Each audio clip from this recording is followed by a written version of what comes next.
رسوله الكريم أما بعد فأعوذ بالله من الشيطان الرجيم بسم الله الرحمن الرحيم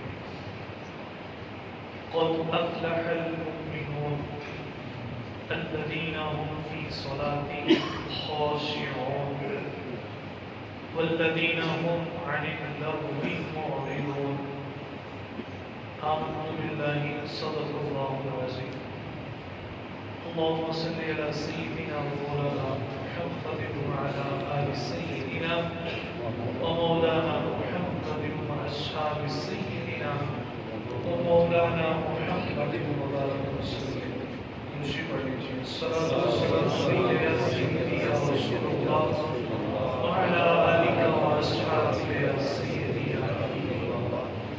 السلام علیکم ورحمۃ اللہ وبرکاتہ. اللہ رب العزت نے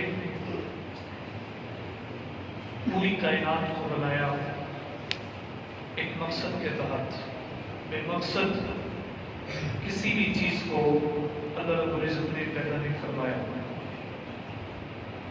سورۃ البقرہ میں ابتدا میں اللہ رب العزت نے یہ بات ارشاد فرمائی انسان کو کہ هو الذی خلق لکم ما فی الارض جمیعا. انسان سن یہ اللہ کی ذات ہی ہے جس نے جو کچھ زمین میں ہے سب تمہارے لیے بنایا. ہر چیز فرمایا تمہارے لیے بنائی کہ تم اس سے نفع اٹھاؤ لطف اٹھاؤ. اس سے پہلے یہ بات بھی ارشاد فرمائی فرمایا تمہارے لیے زمین کو بھی شعبہ بنا دیا آسمان کو چھت بنا دیا. یعنی ہر چیز کائنات کی اللہ رب العزت نے انسان کے لیے بنائی اور انسان کو بے مقصد پیدا کر دیا. فرمایا نہیں وما خلقت الجن والانس الا لیعبدون کہ میں نے جنوں اور انسانوں کو اپنی عبادت کے لیے بنایا ہے.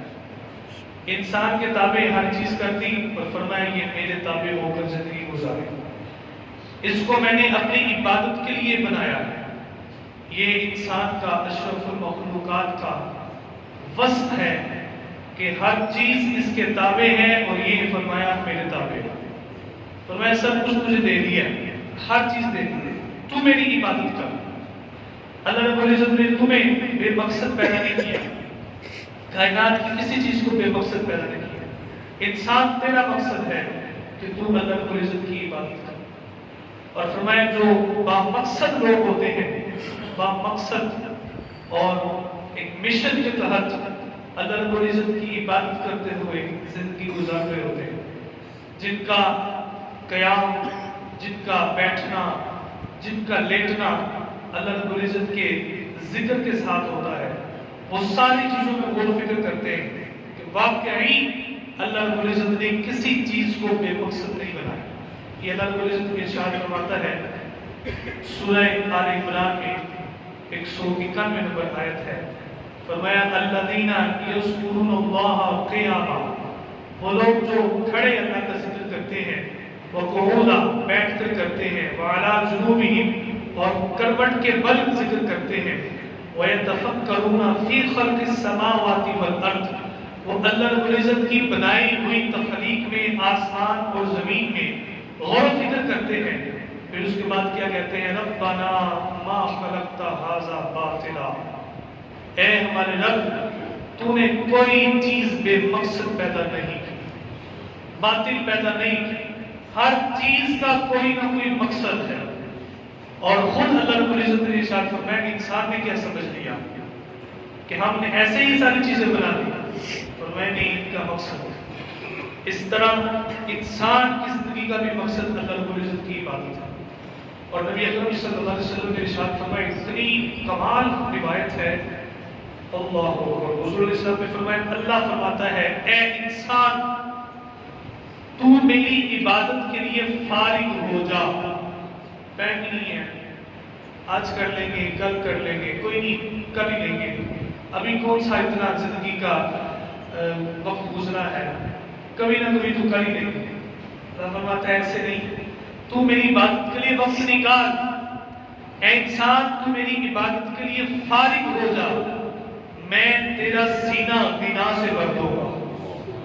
اور اللہ فرماتا ہے، حضور اسلام فرماتے ہیں، اللہ نے فرمایا پھر میں تیرے لیے ہر محتاجی کا دروازہ بند کر دوں گا، تجھے محتاج نہیں چھوڑوں گا۔ جو لوگوں کے سامنے گزارشات کر رہا ہے میرا کام بن جائے، میرے لیے یہ کہیں، میرے لیے سفارش کرتے، ریکویسٹیں دے رہے ہیں کہ میری تنخواہ بڑھ جائے، میرا رزق بڑھ جائے، محنت کر رہا ہے، اللہ فرماتا ہے میری بارگاہ میں آ جا میری بارگاہ میں، میری بات کے لیے فارغ ہو جا۔ جو تو در در بھٹک رہا ہے تو میرے حضور آ کے سجدہ کرے گا، میں ہی کہیں بھٹکنے نہیں دوں گا، کہیں بھٹکنے نہیں دوں گا۔ فرمایا تیرے لیے ساری محتاجی کا دروازہ بند کر دوں گا۔ پھر حضور فرماتے ہیں اللہ نے اس کے بعد بھی ارشاد فرمایا، فرمایا اگر تو نے میری عبادت کے لیے وقت نہ نکالا تو پھر تیرے لیے محتاجی کا دروازہ کھولے ہو، بات نہیں کروں گا، پھر لے پھر لگا لے جتنا زور لگتا ہے تجھ سے، نہ میری طرف آ، اگر تو نہیں آئے گا فرمایا پھر دروازے کھول دوں گا محتاجی کا، لیکن آ جائے گا تو محتاجی کا دروازہ بند کر دوں۔ کتنی کمال روایت ہے، انسان کی پوری زندگی کا مقصد بتا دیا۔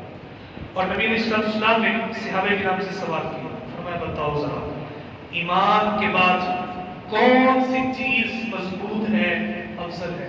تو حضور نماز پڑھنا، فرمایا یہ تو ہے، اس کا کوئی اور بھی دائرہ ہے۔ حضور پھر روزہ رکھنا، میں روزہ رکھنا بھی بڑی اچھی بات ہے، کوئی اور دائرہ بھی ہے۔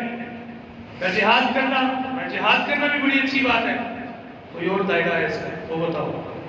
حضور آپ ارشاد فرما دیجیے، فرمایا ایمان کے بعد سب سے افضل عمل، سب سے مضبوط عمل انسان کا یہ ہے کہ وہ ہر کام کرے اللہ کی رضا کے لیے، اس کی زندگی کا مقصد یہ بن جائے کہ میں نے رب کو راضی کرنا۔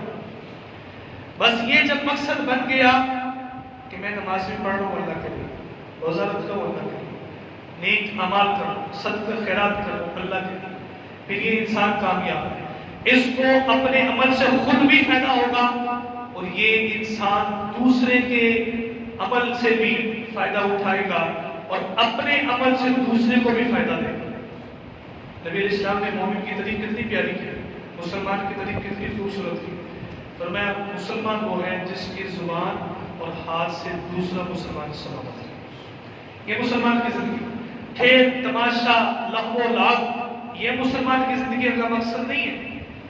اسلام نے جسمانی ایکٹیویٹی کے لیے، جسمانی ورزش کے لیے کچھ چیزیں بتا دی ہیں جو لغو نہیں ہے، جن میں فضول کام نہیں ہے، جن میں رقص گانا ناچ بے پردگی کا ماحول نہیں ہے، وہ بتا دیا انسان کے لیے کہ وہ کر، فرمایا تو کشتی کر سکتا ہے، تو گھڑ دوڑ کر لے، گھوڑا لے لے اور اس کے ساتھ سواری کر، دوڑ لگا، تیر بازی کر سکتا ہے انسان، مومن کے لیے بتا دیا تیر بازی کر سکتا ہے۔ اس طرح کی دیگر چیزیں جن میں لغو چیزیں نہیں پائی جاتی، فرمایا وہ کر سکتا ہے۔ آپ کبوتر نہیں اڑا سکتا، شطرنج تاش لوڈو وغیرہ تو نہیں کھیل سکتا، ٹائم کا ضیاع ہے۔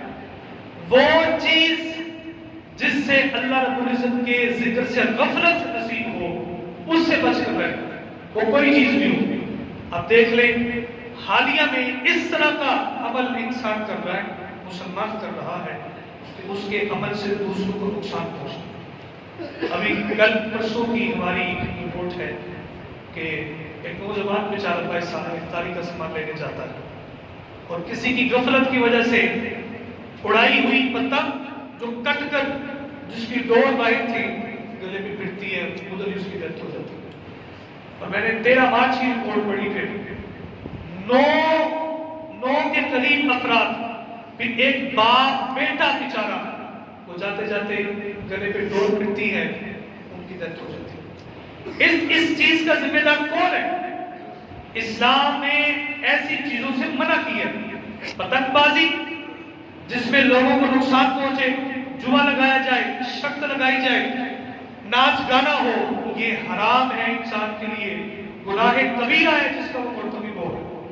لوگوں کو نقصان پہنچا رہا ہے، پتہ ہی نہیں کہ انسان کی زندگی کا مقصد کیا ہے۔ اب ساری موتوں کا وبال ان پر جائے جن کی وجہ سے کسی کے جگر کا ٹکڑا دنیا سے جدا ہو گیا۔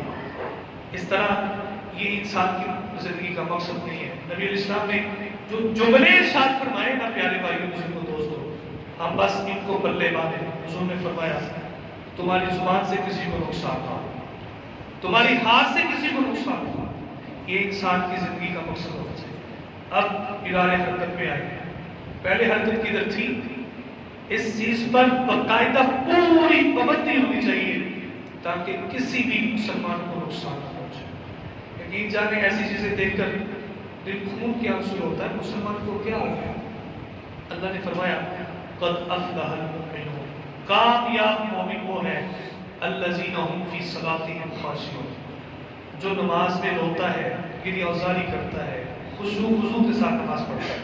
اور فرمایا والذین هم عن اللغو معرضون، جو لغو چیزوں سے، بے فضول بیہودہ چیزوں سے بچ کر رہتا ہے، فرمایا یہ ایمان والا کامیاب ہے۔